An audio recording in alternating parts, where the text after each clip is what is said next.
Welcome to our channel Akkamma రుచులు.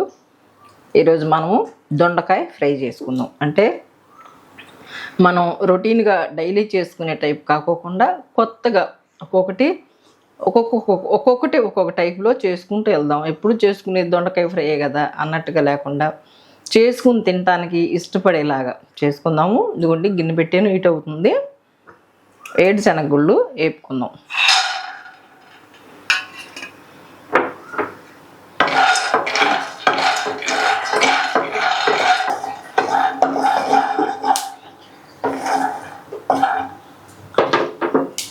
ఈ ఏగినవి తీసుకెసుకుందాం.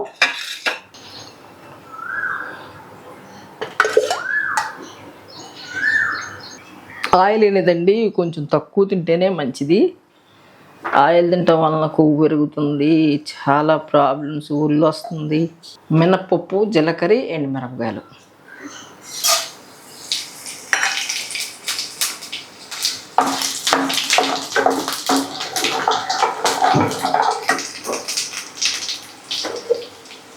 కరివేపాకు వేస్తున్నాను. ఇప్పుడు కట్ చేసి పెట్టుకున్న దొండకాయలు వేస్తున్నాను.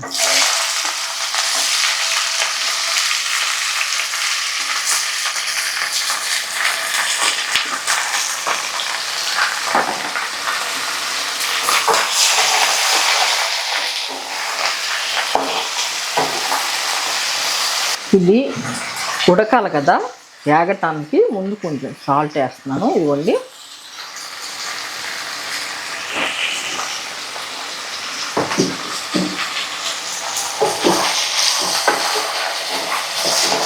కొంచెం సేపు మూత పెట్టి ఒక 3 నిమిషాలు ఉడికిద్దాం, బాగా ముగ్గుద్ది అనమాట. దీన్ని మూత పెట్టి అలాగే వదిలేయమాకండి, తిప్పండి. 2 సార్లు తిప్పుకుంటే అడుగు అంటకుండా అనేది ఉంటుంది. వేగిని చూద్దామండి.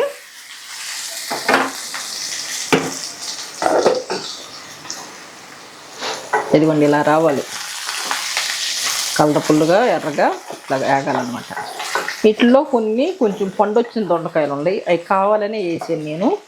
అవి వేస్తే ఏమవుతుందంటే కొంచెం పుల్లగా బాగుంటుంది అన్నమాట. కూర తినటానికి కూడా పండిందని తీసి పారేయమాకండి, బాగుంటుంది, చాలా బాగుంటుంది. ఒకసారి వేసి చూడండి. ఇప్పుడు దీంట్లో అల్లం వెల్లుల్లిపాయ వేసుకుందాం. నేను ఫ్రెష్గా దంచుకుని వాడుకుంటున్నాను అల్లం వెల్లుల్లి పేస్ట్.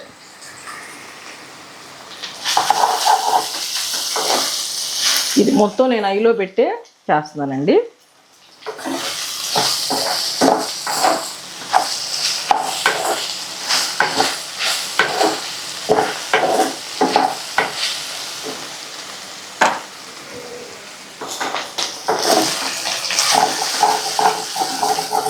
చూసారా, ఇందాక ఆయిల్ ఎక్కువగా అన్నట్టుగా అనిపించింది. సరిపోతుంది వేసిన ఆయిల్కి ఈ కూరకి. అంత ఉల్లిపాయ తీసుకొని కట్ చేసుకొని ఇట్లా ఇడిగా తీసుకొని పెట్టుకున్నాను. 4 పచ్చిమిరపకాయలు కట్ చేసుకున్నాను, వేస్తున్నాను. ఉల్లిపాయ ముందు తాలింపులు వేస్తే ఏమవుతుందంటే ఉల్లిపాయ మాడిపోద్ది, తినటానికి కూడా బాగా కనపడదు, ముందు మగ్గిపోయి మాడిపోతుంది అనమాట. ఇదిగోండి పచ్చిమిరపకాయలు ఈ నోటికి తగులుతూ ఉంటే చాలా బాగుంటుంది, టేస్ట్గా ఉంటుంది. ఇప్పుడు కొంచెం మీడియం చేసుకుందాం. ఓకే,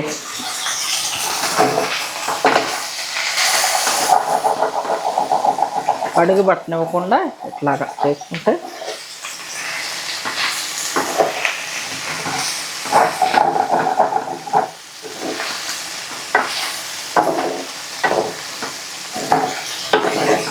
సేమ్ ఇదే టైప్లో చేసి చూడండి, మామూలు టేస్ట్ కాదు. కొంచెం సేపు మూత పెట్టి మగ్గిద్దాం. ఇప్పుడు మీడియంలో మగ్గుతుందన్నమాట. ఓకే, పెళ్ళైన కొత్తలోనండి దొండకాయ కూర వండమని దొండకాయలు తీసుకొచ్చారు మా వారు. దొండకాయలు తీస్తే ఆ దొండకాయల కూర ఎలా చేయాలో తెలియదు నాకు, వంట చేయటం రాదు అసలు. అమ్మ అసలు వంట దగ్గరికి వెళ్ళనిచ్చేది కాదు, ఆమె వండుకునేది. ఇంక పెళ్ళయింది, 12 ఏళ్ళగా పెళ్ళయింది కాబట్టి తెలియదు నాకు, చేయటం కూడా రాదు, అవి కట్ చేయటం కూడా రాదు. అవి అప్పచెప్పి వెళ్ళారు ఎలాగోలా. మా చిన్నమ్మ మా హస్బెండ్ బయటికి వెళ్ళారు కొయ్యమని వండమని. కోసి ఏం చేశాను, అవి ఎలా వండాలో కూడా తెలియదు. ఒకసారి అమ్మ వేయటం చూసా, ఎలా చేయాలి, ఇలా చేయాలి కావాలి అనుకుని ఏం చేసాను, సన్నగా కట్ చేసిన దాంట్లో ఉప్పు వేసాను. ఉప్పు వేసి బాగా గట్టిగా పిసికినాక నురుగు వచ్చేసింది, దానిలో నుంచి బాగా నురుగు వచ్చింది. ఆ నురుగు వచ్చినాక మళ్ళీ ఏం చేశాను, నాకు అది చేయటం ముందు అసలు ఐడియా కూడా తెలీదు.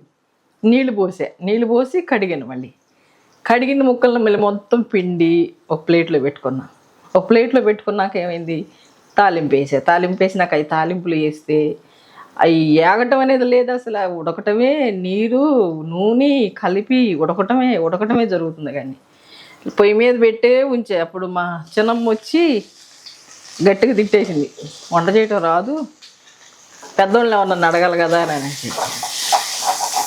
అడగటానికి ఎవరు లేరు. అలాగనమాట మనం నేర్చుకునే స్టేజీ ఎంత చేసినా కానీ నేర్చుకునే స్టేజ్లోనే ఉంటాం మనం.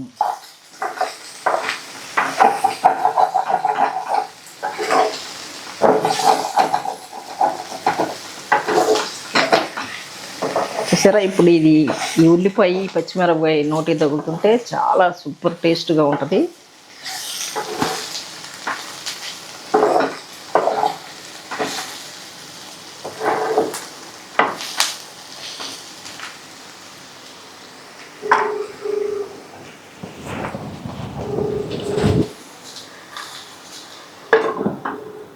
చూసారా, ఉల్లిపాయ ఏమవుతుందంటే మాడకోకుండా కొంచెం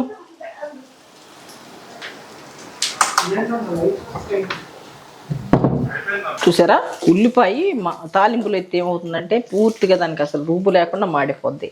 ఇదిగోండి ఇలా వేసుకుంటే ఏమవుతుందంటే చూసారా, బాగుంది, చాలా బాగుంది. పచ్చిమిరపకాయలు ఘాటుగా ఉన్నాయి. మామూలుగా కారం ఎక్కువ తిన్నోళ్ళకైతే అసలు ఈ కారమే సరిపోతుంది. ఈ కారం ఒక్క స్పూనే వేస్తున్నాం, ఎందుకంటే కొంచెం కారంగానే ఉంది. కొంచెం పసుపు వేస్తున్నాం. సాల్ట్ ఇందాక ఒక స్పూన్కి వేసుకున్నాం కదా, ఇదిగోండి మరలా ఇంకో కొంచెం వేస్తున్నాం. దీన్ని ఇలాగ పెట్టి కొంచెం సేపు మూత పెడదాం, ఒక్క నిమిషం.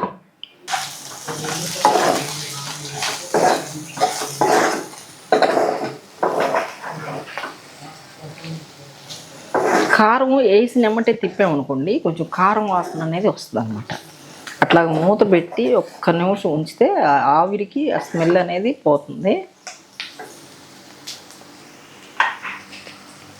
ఇవ్వండి మనం ముందే పెట్టుకున్న పల్లీలు, మీ దగ్గర ఉంటే జీడిపప్పు కూడా వేసుకోవచ్చు, ఉన్న దాన్ని బట్టి వేసుకోండి. మనకు అది లేదు ఇది లేదు, అయ్యో వేసుకోలేకపోయామే, వాళ్ళు వేసిరే నేను వేయలేకపోయాలే అన్న ఫీలింగ్ మాత్రం పెట్టుకోమాకండి. ఎందుకంటే మనకు ఉన్నవే, నేనున్న వాటిలోనే నేను మీకు చూపిస్తున్నాను, ఇలా చేసుకోవాలి, కూరగాయలు ఉన్నప్పుడు ఇట్లా చేసుకోవాలి అని నేను మీకు చూపిస్తున్నాను.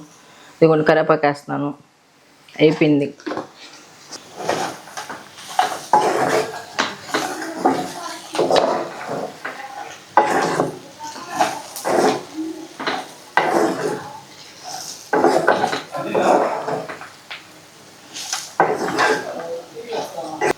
మనం రొటీన్గా చేసుకునే దొండకాయ ఫ్రై ఎలా చేసుకుంటామంటే మామూలుగా కట్ చేసుకొని పోపు పెట్టుకుని ఆ పోపులో వీటినే చేస్తాం అన్నమాట. ఉల్లిపాయ పచ్చిమిరపకాయ టమాటా అన్నీ కలిపి, టమాటా ఇవ్వండి, పచ్చిమిరపకాయ ఉల్లిపాయ తాలింపులు వేసినాక దొండకాయ ముక్కలు వేస్తాం. దొండకాయ ముక్కలను వేసినాక కొంచెం ఉప్పు వేసి మగ్గించి కారం వేసుకుంటాం, అయిపోద్ది. ఈ ప్రాసెస్ అంత ఉండదు కదా, ఇది ఒక టేస్ట్ అనమాట. ఈ టేస్ట్ కూడా మీరు చేయండి, నాకు కామెంట్ రాయండి, అక్క మేము ఇలా చేసుకున్నాము బాగుంది అని. మీ కామెంట్ కోసం నేను ఎదురు చూస్తాను, మీరు లైక్ చేయండి. ఎందుకంటే నేను ఎంతగానో కష్టపడి మీ కొరకు చేసి పెడుతున్నాను. మీరు తప్పకుండా మీ ప్రోత్సాహం నాకు కావాలి. మీ లైక్ తోటి నన్ను ప్రోత్సహించి ముందుకు నడిపించండి. Thank you.